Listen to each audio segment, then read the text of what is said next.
ہم لوگوں کے اندر اور اکثر ہر جگہ یہ محال ہوتا ہے. مولانا طارق جمیل صاحب اپنے جماعت کی کارگزاری میں بتلا رہے تھے، انہوں نے اپنی کتاب میں لکھے ہیں کہ ہماری جماعت وہ ان کے ملک میں ہی کہیں گئی تھی، تو اس مسجد میں جب وہ پہنچے تو مولانا کہتے ہیں کہ ہم گشت میں نکلے. تو گشت میں نکلنے کے بعد ایک شخص سے ملاقات ہوئی. ہم نے ان سے کہا کہ بھائی ہماری جماعت فلاں جگہ سے آئی ہے، تو آپ اگر چلتے ہمارا ساتھ دیتے نماز کے لیے تو ہم آتے. تو وہ شخص کیا بولا معلوم ہے کہ کیا بتائیں صاحب، ہم ایک مرتبہ زندگی میں نماز پڑھنے کے لیے گئے تھے لیکن جیسے ہی موضوع کرنے کے لیے بیٹھے تو کسی ایک نمازی شخص نے جو اپنے آپ کو جو بہت بڑا نمازی سمجھتا ہے، اس نے یہ کہا کہ بھائی کدھر چاند نکل گیا کہ یہ شخص نماز کے لیے آ گیا. تو مجھے ان کے الفاظ کی وجہ سے اتنی تکلیف مجھے ہوئی کہ اسی وقت ہم نے جو وضو بنایا نہیں، اٹھ کے گھر چلے آیا. تو یہ الفاظ سننے میں بہت چھوٹا لگ رہا لیکن بہت بھاری الفاظ ہے، یہ بہت خطرناک الفاظ ہے. تو مولانا نے ان کو سمجھایا اچھے طریقے سے. جب وہ نماز ادا کیے تو پھر مولانا سے بعد میں ملے، کہا کہ مولانا بہت بہت شکریہ، بہت دنوں کے بعد ہم نے جو ہے مسجد میں آیا، اور اتنے دنوں کے بعد مسجد میں آنے کے بعد مجھے بہت خوشی ہوئی ہے. اور ہم اس لیے نہیں آ رہے تھے، لوگ اس دن ہم کو کہا کہ کدھر چاند نکل گیا کہ یہ شخص نماز کے لیے آ گیا. تو ہم لوگوں کے اندر بھی یہی ہوتا ہے، کوئی اگر آ گیا تھا کیا بات ہے بھائی کدھر سے چاند نکل گیا آپ نماز کے لیے آ گئے، یہ بہت خطرناک لفظ ہے، نہیں بولنا چاہیے. اس سے کیا ہوتا ہے کہ اگر وہ ساری زندگی نماز ادا نہیں کرتا ہے تو سارا گناہ آپ کے اوپر جائے گا. کل قیامت میں وہ شخص کہہ سکتا ہے کہ یا اللہ ان کی وجہ سے ہم نماز کے لیے نہیں جا رہے تھے، لہٰذا ان کو آپ جہنم میں ڈالیے اور ان کا نیکی ہمارے اوپر ڈالیے. تو ہم کوشش یہ کریں. دوسری بات یہ ہے کہ دیکھیے کہ اس دنیا کے اندر ہر طرح کے لوگ رہتے ہیں، ہر مزاج کے لوگ ہیں. کوئی اچھے مزاج کے ہیں، کوئی گرم مزاج کے ہیں، کوئی ہر طرح کے لوگ ہیں. تو جب اللہ کے نبی صلی اللہ علیہ وسلم کو لوگوں نے گالی دیا ہے، برا بھلا کہا ہے، تو ہم اور آپ کیا ہے؟ تو لوگ بولیں گے ہم کو بھی، آپ کو بھی، کسی کو بھی گالی دے سکتا ہے. تو اس کے لیے قرآن نے بھی یہی کہا کہ فصبر علی ما یقولون، آپ صبر کیجیے اور اپنی نماز سے مطلب رکھیے. جیسے کہ ایک واقعہ اگر کہیں تو سنا دیتے ہیں، ٹائم ہے. جیسے کہ ایک واقعہ ہے، ایک مرتبہ جو ہے ایک بزرگ شخص جو ہے مسجد کے اندر نماز کے لیے آئے.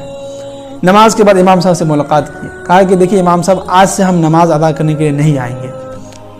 پوچھا کہ کیوں بھائی کیا وجہ ہے، ہم سے کچھ غلطی ہوئی ہے، ہم نے نماز میں کچھ غلط پڑھایا ہو یا کچھ ایسا کیا ہو تو بتائیے آپ. کہا کہ نہیں. کہا کہ ہمیں تکلیف اس بات سے ہے کہ ہم جب بھی نماز کے لیے آتے ہیں لوگ مسجد میں بیٹھ کے بات کرتے رہتے ہیں، ایک دوسرے کی برائی کرتے رہتے ہیں، ایک دوسرے کے جو خلاف بولتے رہتے ہیں. جو ہے کوئی کہتا ہے کہ جو نماز جو ہے صحیح سے نہیں پڑھتا ہے تو ہم نہیں کچھ بولتے، ایسی بات ہے. تو امام صاحب نے کہا کہ ٹھیک ہے رکیے ہم آپ کو ایک مثال سے سمجھاتے ہیں. بولے کہ دیکھیے کہ یہ کٹورا ہے، جس کو کچوری کہتے ہیں آپ لوگ، اس کے اندر دودھ پورا بھرا ہوا ہے، اور آپ اس دودھ کو لے کے جائیے اور مسجد کے چاروں طرف جو گھوم کے آئیے، اور مسجد کے چاروں طرف چکر لگانے کے بعد آپ میرے پاس آئیے اور اس پیالہ میں سے ایک قطرہ بھی دودھ نہیں گرنا چاہیے. کہا کہ ٹھیک ہے. اب وہ بزرگ جو ہے دودھ لے کے نکلی، پورا پیالہ بھرا ہوا ہے. اب وہ جو ہے چل رہا، دیکھ بھی رہا ہے کہ کہیں گر نہ جائے. پورا چکر لگانے کے بعد لا کے دیے امام صاحب کو. کہا کہ دودھ تو اس میں سے کچھ گرا ہی نہیں. بولا کیسے؟ بولا کچھ نہیں، ہم جو ہے جب بھی پورے چکر لگائیں تو ہم دودھ کو ہی کٹورا کو دیکھ رہے تھے اور ڈر رہے تھے کہیں گر نہ جائے.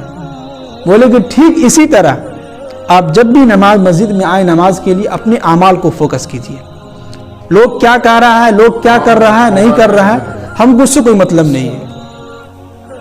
ہمیں یہ دیکھنا ہے کہ ہم اللہ کے گھر میں آئے ہیں، ہم نماز ادا کرنے کے لیے آئے ہیں، نماز ادا کریں گے، پتلی گلی سے نکل لیں گے، بس ہو گیا. اس سے کیا ہوگا کہ آپ کا دل بھی خوش رہے گا، آپ ٹینشن سے فری رہیں گے، آپ کی نماز بھی ادا ہو رہی ہے. اللہ کا شکر. کی ایک کتاب ہے، اس میں لکھا ہے کہ اگر آپ جماعت کی نماز ادا کر رہے ہیں جماعت سے، اگر جماعت نماز ہو رہی ہے، پیچھے اگر بچے کی آواز چلانے کی، رونے کی نہیں آ رہی ہے، تو سمجھ جائیے کہ اگلا نسل جو ہے بے نمازی پیدا ہونے والا ہے. اس لیے ہم چھوٹے بچوں کو کہتے رہتے ہیں نماز میں آنے کے لیے. کچھ بچوں کو جیسے آج پٹائی لگی تو بچہ آیا ہے، یہ آج بچوں کو پٹائی لگی ہے نماز کے لیے، ایک ہفتے سے نہیں آ رہا تھا کوئی، تو آج لگے ہیں کہ ڈنڈے، تو ایک بچہ آیا، ایک دو ابھی آیا تھا وہ چلے گیا. تو ہم سختی اس لیے کرتے ہیں ہفتے میں ایک دو مرتبہ کہ بچہ کچھ نماز کی پابندی رہے، کچھ سیکھے. اپنے بچوں کو نماز کی تلقین میں کی. چھوٹا بچہ اس کو ساتھ میں لے کے آیا کیجیے، کبھی کبھی پیچھے کھیلے، الگ بات ہے، ترکی کے اندر جو ہے اکثر و بیشتر مسجد ہم نے دیکھا ہے یوٹیوب پر